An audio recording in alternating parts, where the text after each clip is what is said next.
Healthcare heroes. It's a term we throw around often, but I didn't truly understand what it meant until the last 6 months. Until I saw doctors in Gaza operating in the dark. Until I saw doctors in Gaza singing to children to distract them from the procedures they are forced to endure without anesthesia. Until I saw doctors in Gaza stay behind in hospitals under direct attack by Israeli forces, pledging to not abandon their most vulnerable patients. Doctors here, myself included, are nothing compared to the doctors and nurses in Gaza who risk their lives and well-being every single day to care for others. The doctors who have found themselves the targets, the primary targets of Israel's weaponization of healthcare. But despite the obvious immorality and illegality of this, there is no widespread recognition among the medical community and organizations such as the American Medical Association, which, despite speaking up against the targeting of Ukrainian healthcare infrastructure by Russia, has remained absolutely silent about the targeting of hospitals, ambulances, health centers, and doctors in Palestine.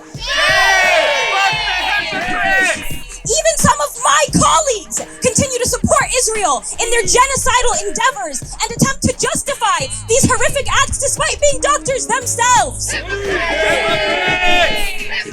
Since when is this our new normal? Since when is it justifiable to bomb a hospital? Since when is it a legitimate military tactic to strip doctors down to their underwear and parade them in the ice-cold rain?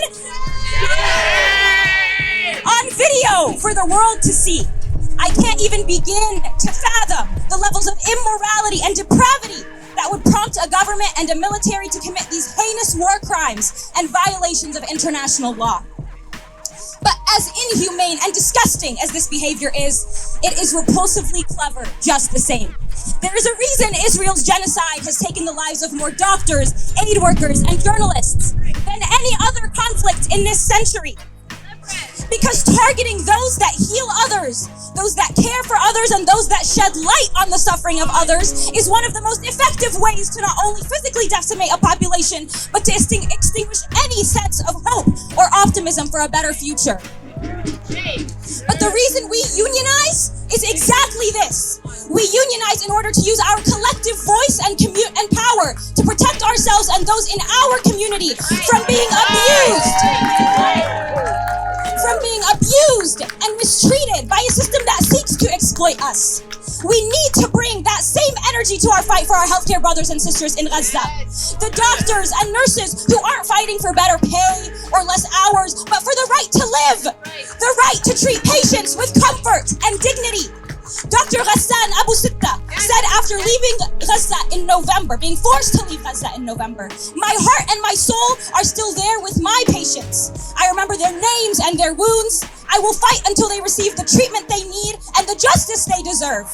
My heart is broken in ways I never knew was possible." Since October, I have worn a Palestine pin on my hospital badge to honor Dr. Abu Sitta, to honor all the physicians who continue to treat patients in Gaza and the West Bank, and the physicians who have been killed doing just that.